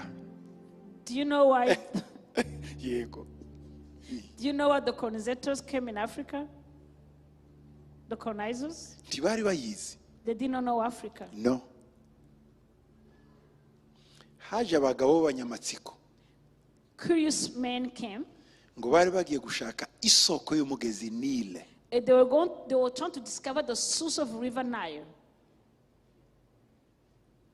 Baca mu misozi, They went through mountains. bajya za Kongo, They went to mu Congo, Burundi, Burundi, Zambia, Zambia, hehe. all over the place. Harimo umugabo bitaga Daudi Livingstone. There was a man called David Livingstone. Nawe yazengurutse aho hose. So he also went through around. Ariko abambere The original, bari bababwiye ngo hari umugezi witwa Nile tujye gushaka isoko yawo. they've told them there's a river, there's a Nile River. Let's go find the source of that Baba river. Portugais. Portugal. Bavuye muri Portugal, Portuguese. Baraza So they came, baje i Buraya. they went to Europe. Ati twasanze igihugu cy'ishamba kirimo umwijima ariko cyuzuyemo ubutunzi. Nuko niko bakoze conference y'i Berlin. Bakoze conference ya mbere yo kugira ngo bace mu Afrika bafate ubutunzi bwabo. Ariko bari bagiye kureba isoko ya Nile aho iva. Reka tuzakora akantu mu buryo abantu bazajya gushaka isoko y'aho amazi y'ubugingo ari bisange mu rusengero. So Hallelujah! Kuko niho hari ubutunzi, hari isoko, hari ubutunzi. let's do something so when people come to see what the source of the water and they found the temple, because where there's the river, there will be riches. Yeah. Bagiye gushaka isoko ya Nile ariko abari kamera Uburaya mubona bwubatswe uyu munsi na Amerika ni isoko ya Nile bari bagiye gushaka. None mbabwire bene data, reka bazashaka isoko y'ibirimo bikorerwa ari hanze, baje mu rusengero nibahagera nabo bikubite hasi imbere y'umusaraba bavuge ngo natwe turakijijwe. They came to find the source of River Nile, and then they found treasures that build Europe and America. So let's build a church where there's a river, where they come to find the source of that river, they will receive riches and kneel before the cross and say that now we are saved. Ku murongo wa 8 ngo maze arambwira ati aya mazi atemba agana iburasirazuba ngo azagera no muri Araba ngo kandi ngo agere mu nyanja, ngo nagera mu nyanja inyanja ipfuye ngo amazi yo muri yo azakira. Komeza 8 turi muri Ezekiel 47. Wahabuze? Okay, sinzi niba mpafite ngewe, reka nkurebere mpafite ibyanjye hano nanjye. Okay.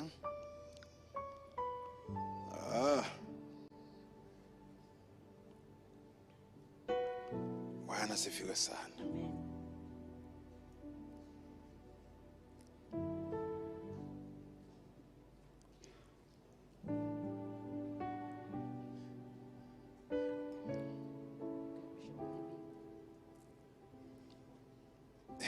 Urabaje kuyibona? Ezekiel 47 verse Urakoze cyane kandi. Verse 8. Utu telefone tuzadukora. Ubundi Bibiliya yari impapuro ariko ubu ngubu isigaye yarabaye ku kabaho ka kolta. Komeza. Then he said to me, this water flows toward the eastern region, goes down into the valley and enters the sea. When it reaches the sea, its waters are healed. Its waters Are healed. are healed. Ngo izaca muri Arava. Arava ni mu butayu bunini cyane. Iki kibaya cy'ubutayu. So you go through the eastern region, which is a huge desert. wilderness desert. Ni ubutayu. It's a wilderness area. Donc temple Yerusalemu iraha. Reka nkoreshe iraha. So that's the temple of Jerusalem. Hariya muri mu kibaya, hariya hasi. And then in the valley, hari inyanja y'umunyu. there is the salt sea. Cyangwa se Dead Sea. The Dead Sea. Uyu mugabo So that man, yaje ageze aha mu nzira. he came, and when he was in the way, Ubu bwose ni ubutayu all is a wilderness region. kuzagera ku nyanja y'umunyu. And the wilderness reaches the Dead Sea. Hariya hose ni ubutayu. All that place is wilderness. Y'amazi avuye hariya. So the water coming from the temple, Ikintu cya mbere yakoze the first thing he did, yabaye umugezi. it became a river Wuzura aha hose. and was filled the area. Wa mugabo atangiye kuwogamo, As the men start to swim, uwamwereka aramubwira ngo ngwino nkwereke. the one who was showing him said, "Come, let's see." Amugeza ku nkombe. He bring him on the bank of the river. Ahageze When he was at the bank of the asanga river, hameze ibiti. there were trees on each side of the Kandi bank of the river. ntiyarabyiteguye. Ibi bivuye. And he was surprised. Bizanywe n'amazi. And the trees came because they were water. Environnement The environment, irongera iba nziza. it became new. Muzi ikibazo dufite cya climate change n'ibyaha. You know the issue of climate change, those are sins. Nuko itorero ritarakora. It's because the church is not being. Itorero nirikora. When the church is alive, Kirimo izongera ibe nziza. the climate will be restored. Murumva ko itorero ryo rya mbere. Do you understand that? Ibiti kugira ngo bigaruke nuko amazi agomba kuva mu rusengero. For trees to come back is because the water has to run from the temple. Environnement barimo birirwa bavuga bakora ahubwo niba sponsoriza ama vrai church. Kuko ama vrai church niyo azatuma environnement isubiraho. As opposed to invest in environment, let's invest in the true churches, because those true churches will allow the environment to be restored. Amazi azava mu rusengero. Water will come from the temple. Ibiti byongere bize mu butayu. Trees will grow in the wilderness. Icya kabiri And second, ngo ariya mazi arakwira ikibaya cyose cya Arava. the water was filled the entire valley of the east side. Iki kibaya The entire valley. ngo hanyuma nacyo kigire ubuzima. And life came into the valley. Y'amazi amanuke agere mu nyanja ipfuye. And then the water reached the Dead Sea. Turi kumwe? Nzubaka itorero. I will build my church. Iyo Yesu avuga ngo nzubaka itorero bivuze byinshi. When Jesus said I will build my church, that says a lot of things. Ntabwo ari amafraze gusa atatu. Those are not just few words. No, I will build my church. No, so udufraze dutatu no. It's not just those few Ni words. ubuzima. It's life itself. Kubaka itorero ni ubuzima. Building church is life. Twari tugeze hehe ma? 8. Tugiye kuri 9. No, tujye kuri. 9. Yes. Ngo kandi kizima cyose kiri mu mazi. Ngo ayo uwo mugezi utemberamo yose kizabaho. Yes. And it shall be that every living thing that moves, wherever the rivers go, will live. Hazabamo n'amafi menshi cyane. Ngo kuko amazi yaho ayo mazi azagera azaba meza. Ikizima cyose kiraho uwo mugezi ugeze kizabaho. Amen. There will be a very great multitude of fish, because these waters go there, for they will be healed, and everything will live wherever the river goes. Hazabaho guhembuka kwa faune na flore. There be Donc restoration, ibiti n'inyamaswa. animals, vegetation, trees, all that will be restored. Impamvu amaparike yashize basigaye bavuga ngo utunyamaswa tugiye gushira extinction nuko itorero ritarubakwa. Why some species are being extinguished and disappearing is because the true church has not been built. Murumva ko rero ntibikenewe politike, ministere ya environnement, ministere ya energie, no church ni ibifite. Amen. Kuko ibyo byose bigomba. So we really don't need policies, government policies about environment. All those are in the church. Ese amareta ntazatanga amafaranga menshi ariko ntibakore bya bindi kuko ajya mu gifu cy'abantu batari qualifié. Because Imana itahamagara. sometimes even when government gives all those funding for environment policies, things are still not restored. Ngo n'amafi azabaho. The fish, the multitude of fish will come. Inyanja ipfuye cyangwa inyanja y'umunyu, the Dead Sea, The Dead Sea, nta kintu kibamo. There's nothing that is alive ariko in ngo ayo it. mazi nageramo But once the water reaches there avuye mu rusengero from the temple, ngo nayo izaba nk'izindi nyanja igira amafi even the Dead Sea will be filled with fish. ngo kandi aho umugezi wose uzatembera ikintu cyose kizasangamo kizaba kizima. And wherever the river will be, everything will live. Jya usoma Ezekiyeli 47 irakwereka neza ipice rusengero Yesu yavugaga ngo nzubaka urusengero niko rukora ibi. Ezekiel 47 paints a picture of what Jesus means when he says, I will be the church. Uzi ko abantu iyo bigishije Ezekiyeli bagarukira ngo tujya mu migisha turoga bagira ngo ni imigisha. Si imigisha n'ubuzima. When the people life. talk about Ezekiel 47, they say, oh, and then we go in blessings. That's not blessing, it's life itself. Afite nibwo buzima Imana yari yarateguye. That is the life that God had prepared for Kandi us. imiteganya kugarura kuko Ezekiyeli arivuga mu buryo prophetique. Amen. And that's the life that God planned to bring back, because Ezekiel is speaking prophetically of a life to come. Ku nyanja y'umunyu hari amafi yarimo. Was there a fish in the Dead Sea? Okay. Abatuye kuri iyo nyanja hari icyo bakoraga muri iyo nyanja. Those living near the sea, were they having anything to do? Barabashomeri birirwa bareba umunyu uvamo. Barabashomeri. They had no jobs. They were jobless, just watching the salt out of the sea. Ku murongo wa 10 bivuga iki? Verse 10. Akazi kabonetse. Now there are jobs, fishermen. Ngo abarobyi bazahagarara ku nkombe zawo ngo uhereye muri Eningedi ukageza muri Enigulayimu ngo hazaba aho kwanika inshundura ngo uzabamo amafi y'amoko ataramwe k'amafi yo mu nyanja kandi azaba ari menshi cyane. Haleluya! Abarobyi babonye akazi, ekonomi irazamutse. Amen. Verse 10, it shall be that fishermen will stand by it from Egypt and Egram. There will be places for spreading their nets. The fish will be of the same kinds as the fish of the great sea, exceedingly many. Akazi karabonetse. Now there are jobs. Amafi bararobye. Fish. Activities ziratangiye. Activities are Ubukungu happening. bw'igihugu burazamutse. The economy is strengthened. Niba uyu munsi dufite abashomeri benshi, ekonomi ubukungu bwa bwifashe nabi, si ikibazo cya leta, n'itorero ritaratembesha amazi. If today we have many people without jobs, it is not an economic issue of the government. It's the church that has not brought back water, running water. Mudusengera ubushomeri buratumaze bampa akazi hera muri leta. Urashaka kugira akazi muri leta?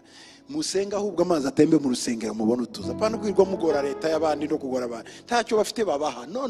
Musabe itorero amazi atembe ubushomeri mu buvemo. Oh, pray for me so I can find a job. I need to apply for a job in the government. That's not the problem. Pray so that there's water in the church and that blessings come out of the church. Amafi ntabaye menshi. Don't we have a lot of fish? Uzi icyo bavuze? Do you know what they said? Ngo kuva muri Eningedi. From Eniged, yes, from ukageza Eniged, Enigulayimu or to Engram. aha hantu ndahazi ngewe narahageze muri Israel. Kuva Eningedi ugera Enigulayimu From Eniged to Engram, na hantu hanini cyane. it's a very long place. Ngo aho hantu hazaba hanitswe gusa inshundura zafasha amafi. There'll be place for spreading the nets. Murabona ibihugu bikize usanga amaparikingi yuzuye mu modoka yo kugurisha, abandi ni ukugurisha amafi azaba yuzuye kuva Eningedi ukagera Enigulayimu. From Eniged to Engram, there will be just places for nets, for spreading the nets. Nusoma Bibiliya y'Igiheburayo When you read the Hebrew ugasanga Bible, ahantu hatangira n'ijambo ngo ene and you find a place that with N, ene E-N, Eningedi Enigedi. Enigulayimu ene na amasoko. Ijambo ene ni isoko. those are words to signify sources. Donc bazakura urushundura rumwe ku isoko rimwe Eningedi kugera ku yindi soko iri kure yitwa Enigulayimu. Hagati ya Eningedi na Enigulayimu hari ibirometero byinshi cyane kuri aya masoko abiri yo. So from Iruhande munsi yayo hari inyanja y'umunyu izaba yahindutse inyanja noneho iroberwamo amafi. Hakurya ku nkombe yayo kuva Eningedi kugeza Enigulayimu hazaba hari inshundura z'abantu abarobyi, akazi kabonetse, activity yatangiye, n'amafaranga arimo asirikira, abagore baracuruza n'abagabo baracuruza, tuko ubuzima bwaje bushoberi bwakize, abantu bararya bagahaga, amafi aruzuye, ikiyaga cyuzuye amafi ntashobora guka. Hey, haleluya! Kuko mu rusengero ko harohereza amazi. Yeah, haleluya! Amen. Amen. byakunaniye. From one source to another, from En-Gedem to En-Engram. It's a long distance, and before them there's the Dead Sea, and in the between there's a vast area where it's spreading nets. Activity have started, people are working, and life activities are back and restored. There's no economic recession when there's water running in the temple. The reason why we have economic issues in the world, the church has not been built yet. Is that clear? Is that clear? Yes. Amen. 12. Ngo ku nkombe z'uwo mugezi mu mpande zombi hazameramo iki? None ibi ni ibindi byo ngo hazameraho igiti cyose cyera ibiribwa ngo kandi bibabi byabyo ntabwo bizuma n'amatunda yabyo ntabwo azabura bizajya byera uko ukwezi gutashye kuko amazi yaho ava mu buturo bwera ngo amatunda yabyo azaba ibyo kurya ngo naho ibibabi byabyo bizagira gute? Bizaba umutuvura, medicine by restore. Hey, hallelujah! Hallelujah. Ezekiel 47:12. Along the bank of the river, on this side and that, will grow all kinds of trees used for food. The leaves will not wither, and the fruit will not fail. They will bear fruit every month, because the water flows from the sanctuary. The fruit will be for food, and the leaves for medicine. So now let's say this. The trees on the bank of the river, they bear fruit every month. That is monthly revenue. You receive income every month. And then each month, it's a different kind of fruit. Those are promotions. Each month you get a promotion. And every tree bears fruit. And they wear each kind of fruit. How can you be hungry in that environment? The reason there's famine, church has not been built yet.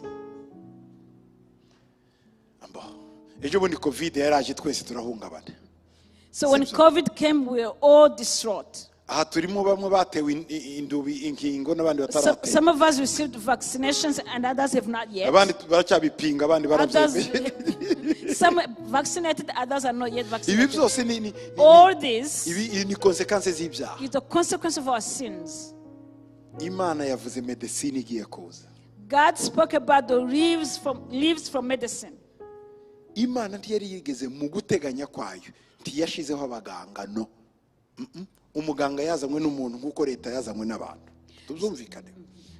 In God's mind or plan, there was not doctors. Doctors came the same way government came. Those are man-made institutions. Niyo mpamvu ngo bazanye umugore ngo waciye mu baganga bose beranirana ariko akoze kuri Yesu arakira ngo yaciye mu bavuzi bose biranga akoze kuri Yesu arakira. That's why that woman Yesu yabikoreye yabyemereye ko bibaho kugira ngo abereke ko ubuvuzi ubu ko turabukoresha ubu ngubu kubera intege nke kuko itorero nyatorero ritarahaguruka ariko itorero Kristo avuga lideyare niriza tituzongera kurwara ibi birwara uzaza urwara wikize hari amababi ugomba gufataho ava mu rusengero wayaryaho unapona. Amen. And remember the woman who had gone to many doctors and no one could heal her disease, but one day he touched the garment of Jesus and she was instantly healed. When the true church comes, we will not need to have all this medicine. There will be a church where when you come and you take the water of that church, you'll be healed. Are you following us? I know that you are listening. I know that you are listening. Jesus spoke one day and then he says, I know that this has been speaking in your hearing and you've heard it.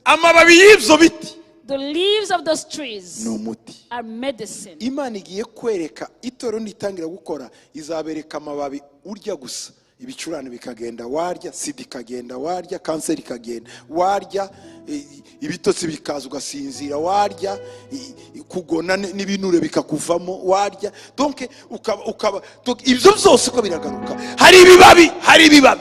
When churches start operating in its fullness, you start seeing the leaves that you can eat and your disease are taken away. You eat the leaves and whatever is wrong in your body is healed. There are those leaves in the temple.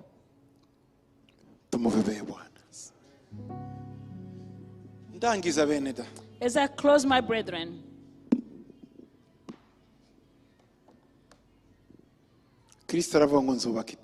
Christ says, I'll build the church. So what will we do? We build the temple. We build the temple. Christ will build the church.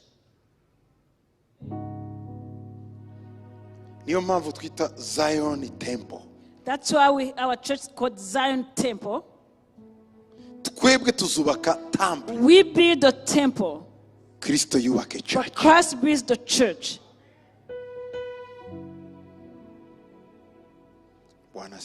Hallelujah. Jesus.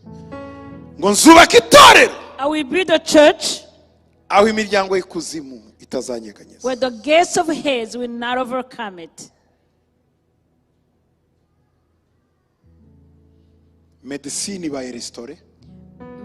is restored. Economy. The economy. Wilderness is over.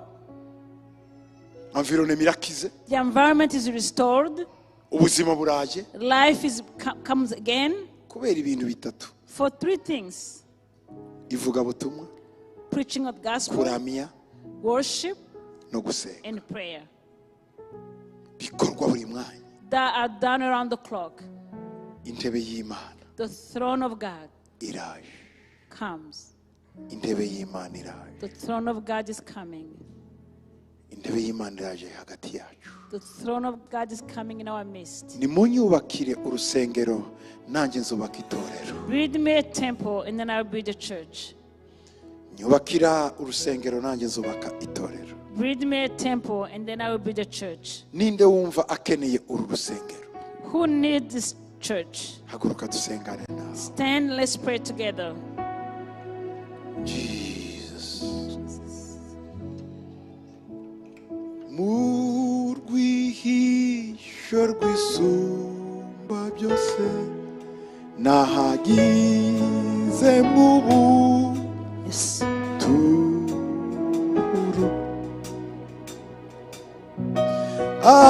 Amavuta asani.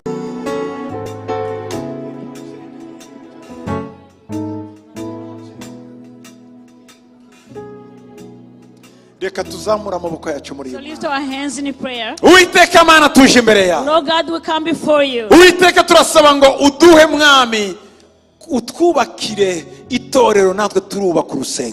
we pray that you build us a church and we build you a temple. In the name of Jesus.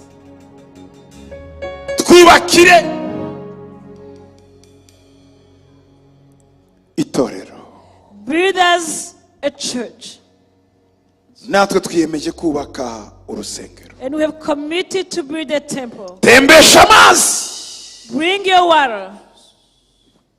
Kugira ngo iyi si so that this world iruhuke. May be restored. Itorero risubirana agaciro karyo. That your church may regain its value.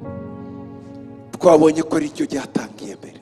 We have seen that the church was first. Kandi utweretse ko ari naryo rizarangiza. And we've seen that will be at the end. Ingoma zose zimaze kuvaho. After all kingdoms are over. Systeme zose zimaze kuvaho. All systems are over.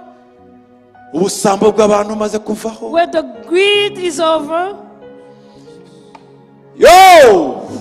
Uzatembesha amazi data wawe. You will bring about your water. Muri iki kiyaga cy'umunyu gipfuye. in this valley of Dead Sea, ariko ubuzima bwa benshi bupfiriye. where so many lives are lost and Ugiye dead. kuzana abarobyi benshi You're about to bring many fishermen, kaba Petero like Peter, bazahinduka abarobyi b'abantu. that will become Tubakura muri fishermen, iriya nyanja y'ibyaha, that will take them from the sea of sin, tubagarure muri wowe. and will bring them in you, Jesus. Niwe duhanze amaso. We focus our eyes on Kora you. ibitangaza byawe da. Do your miracles, Lord. Hembura ubwoko bwawe. Restore your people. Tembesha amazi. Bring your water. Tembesha uruzi. Bring your living Rusohoke mu water. rusengero. That your river will come from your temple. Yesu we. Uduhe kuba muri wowe. Allow us to believe in you, Kugira ngo amazi atembe. so that your water can run upon us. Murwihisho rw'isumba byose nahagize mu buturo, amavuta asa n'izahabu y'imyelayo ande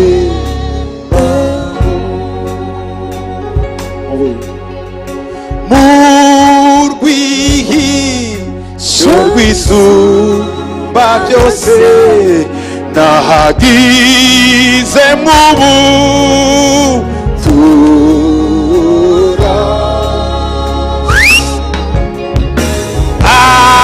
amavuta asa n'izahabu y'imyelayo andembaho. Kigiti hafi y'umugezi, kigiti hafi y'umugezi, ni ku mutima wanjye uberewe, no mu busaza bwagenza kugira amakaka Manitoto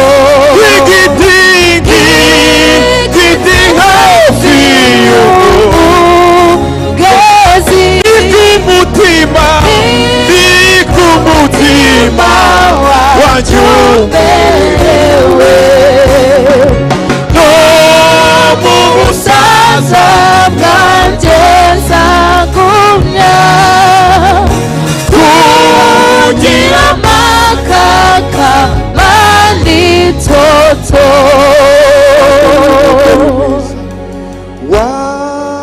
wambereye umungeri mwiza, ntacyo nzakubura,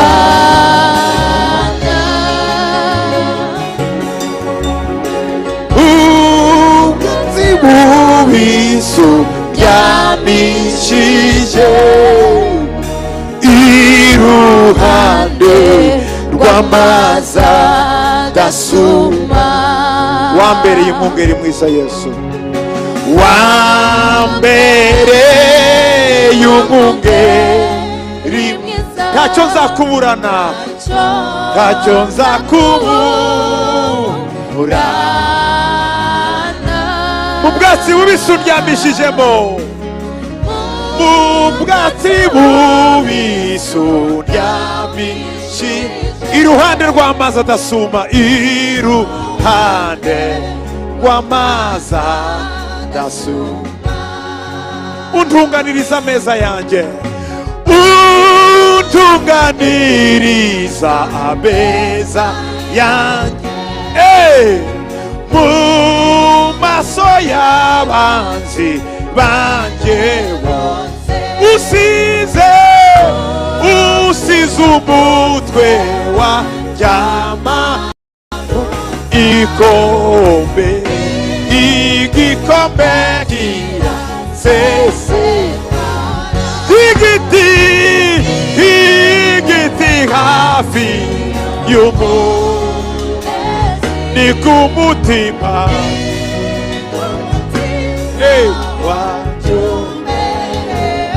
no mu busaza bwanjye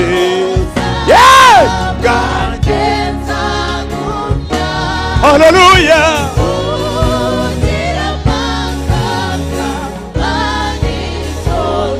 tuvuge ngo k'igiti hafi y'umugezi ni ku mutima wanjye umerewe no mu busaza bwanjye nzagumya kugira amakaka manitoto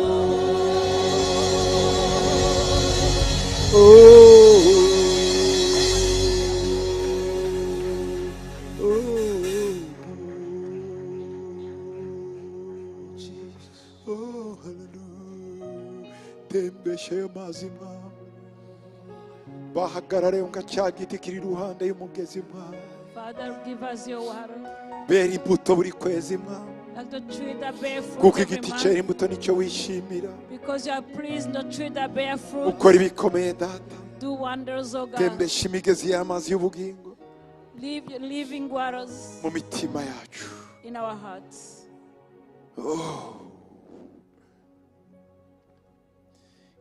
k'igiti hafi y'umugezi